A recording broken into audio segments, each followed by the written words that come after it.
Another thing that is a big deal. Freight broker transparency. Carriers don't like brokers. Sure. Traditionally, because they feel like they're taking too much off the top. Yeah. How do you? Is more transparency needed? Does it need to be regulated? Do you see anything like that coming down the pike? What? I'll talk out of both sides of my neck. I'm gonna talk out of the neck of an educator first. So if you remember, broker transparency is not something new. Broker transparency was a part and a component of the Motor Carrier Act, right, back in 1980. But the difference between that is the way brokers operated back then is totally different than now.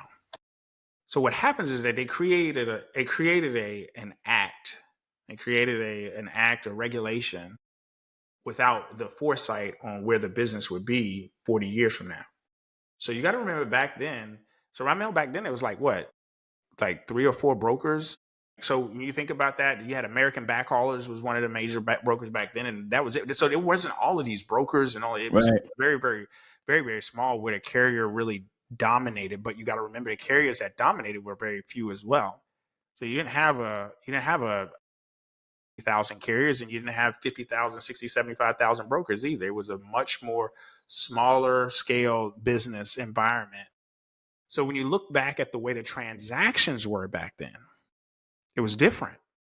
So I would help you, Rahmel, find a shipper, right? And Rahmel would promise me like, hey, man. What's up, y'all? It's Rahmel from Truck and Hustle, and I am super excited to announce that we are finally launching our Truck and Hustle Entrepreneurs Community. This is a place where entrepreneurs just like you can connect, collaborate, partner, and win together. Everybody's been asking me for years, man. They say, Rahmel, you have such a crazy network. All these people who have been on the platform. You need to create something where everybody can come together and work together. And that's what we've done here with the Truck and Hustle Entrepreneurs Community, man. You'll see people from Truck and Hustle along with other business people that you see out there in the world moving and shaking. You guys can collaborate, network together, and win together. Go to the description right now and sign up for our first inaugural event. It's called Contracts and Cash Flow. This event is going to set the tone for your business in 2025. I know we're almost in the second quarter, so we got to hurry up, man. We got to get things moving. So let's make it happen. Click, join the community, and let's go. See you guys in a couple weeks.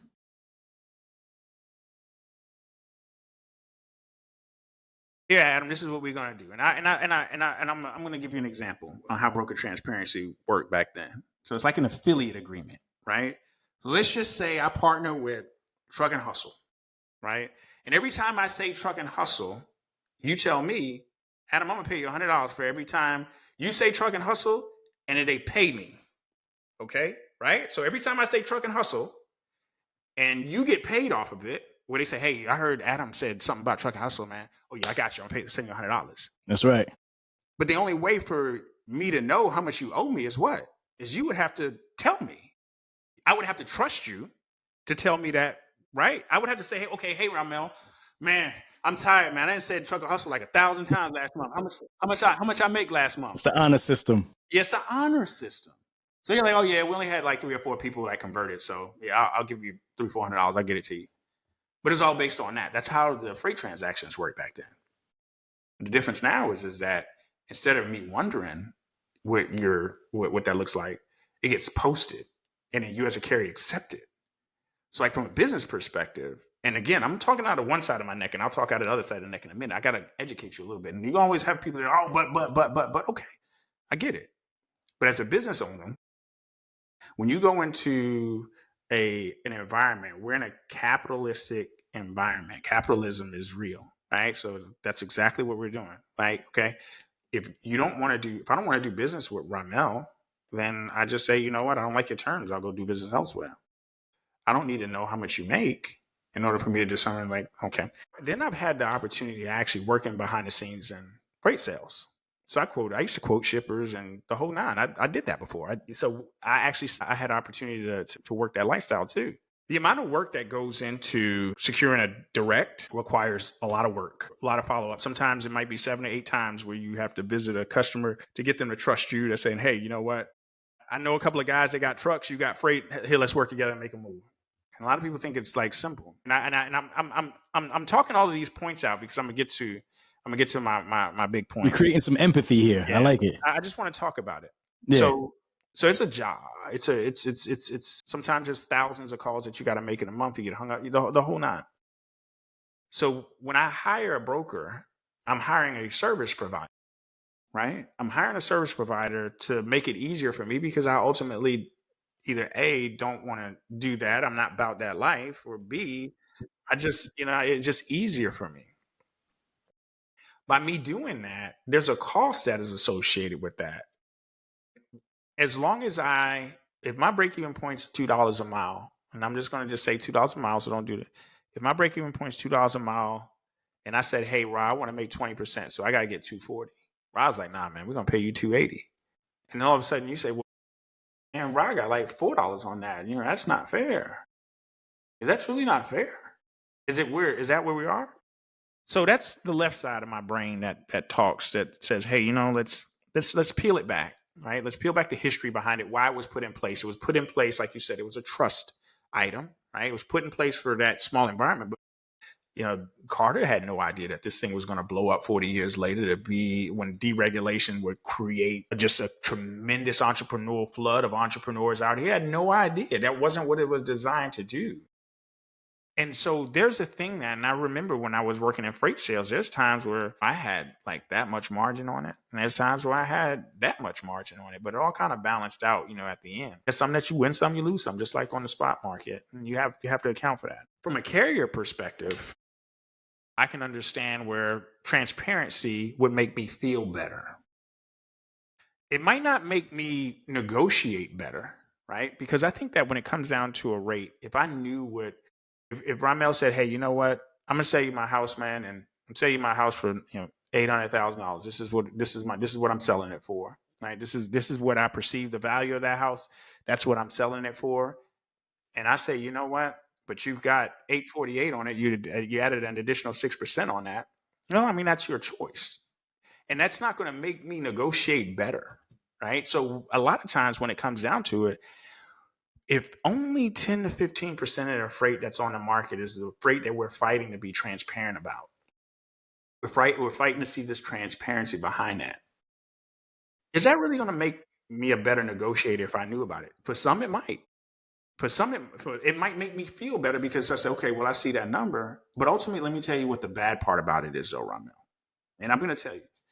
So I can understand and I can be empathetic 100% as to why a carrier want to see that number, because it would make me feel better and make me feel like there's fairness. If I see something in front of me, I can decide whether or not I want to do business with you or not. If I see that you're charging me an arm and a leg, and it always happens, like, you think about this, man. It happens with gas station attendants and gas station managers. Anytime that there's a big swing in fuel pricing, when there's the shortage of fuel and all of a sudden the gas station goes up, we go beat up the guy at the counter and say, hey man, you're making a ton of money off of the gas. And no, that's not how it works. I make money off the Skittles that you're paying for, not the gas. Right. I think that what happens is that when you look at it from a small carrier perspective and we say, transparency makes me feel better. And if I know that Rahmel is making 30% on a load, then I can make a better decision on whether or not I want to work with Rahmel or not. And if enough people say that they don't want to work with Rahmel because he's charging 30% of the load, then maybe Rahmel will go out of business. And now we have one less bad broker in the frame. But the problem behind that is shippers know that too.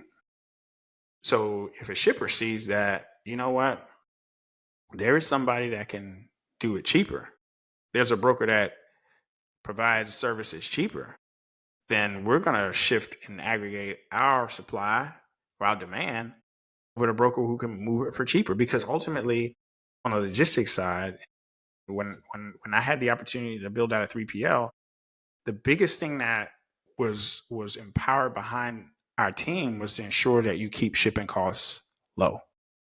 Because that is one of the things, that is, when you look at the entire dynamic of it, if you can lower shipping costs, you're providing more client value, right? You're providing more margin to the company if it comes down to it. But ultimately, you're able to lower costs for the end consumer. And that was the purpose of the MCA, was to lower costs. So that way it can encourage the economy and spur more people with spending, because it allowed them to be able to operate with lower costs. And I think that, and I gave a long answer because I don't want to give you a one way or the other answer.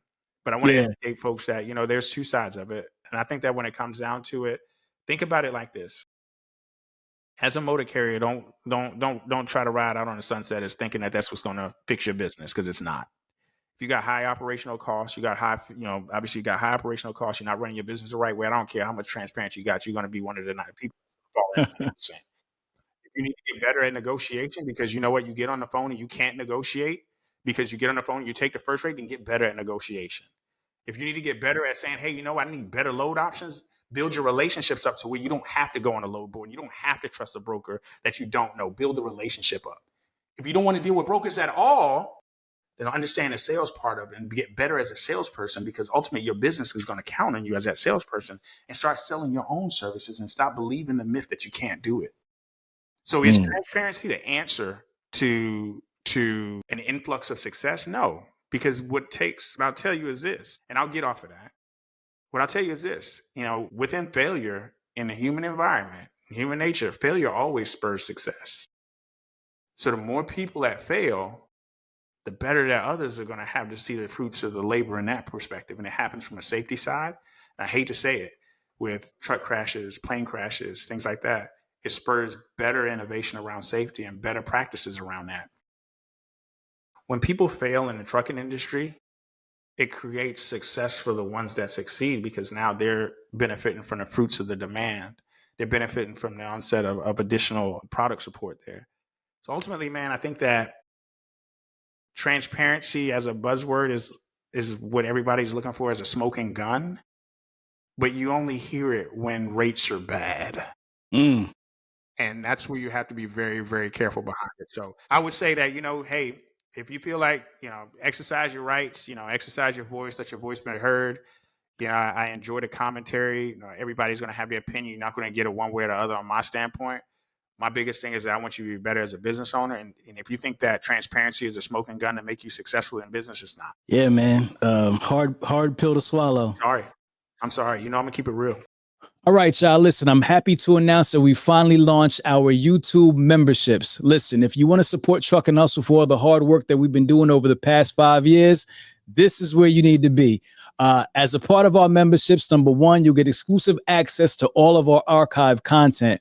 Number two, we'll be doing at least one live webinar with one of the guests or somebody else from our network that you love to continue to add value to you and your business. Third, we'll be having exclusive behind the scenes content that we shoot and doesn't, make the final cut. So make sure you go check it out. Get that subscription right now and join us, man. TNH forever. Let's go. All right, guys, if you love Truck and Hustle and you love the interviews and the information that we're providing week to week, make sure you like, share, and subscribe to the channel. All right, Hustle fam.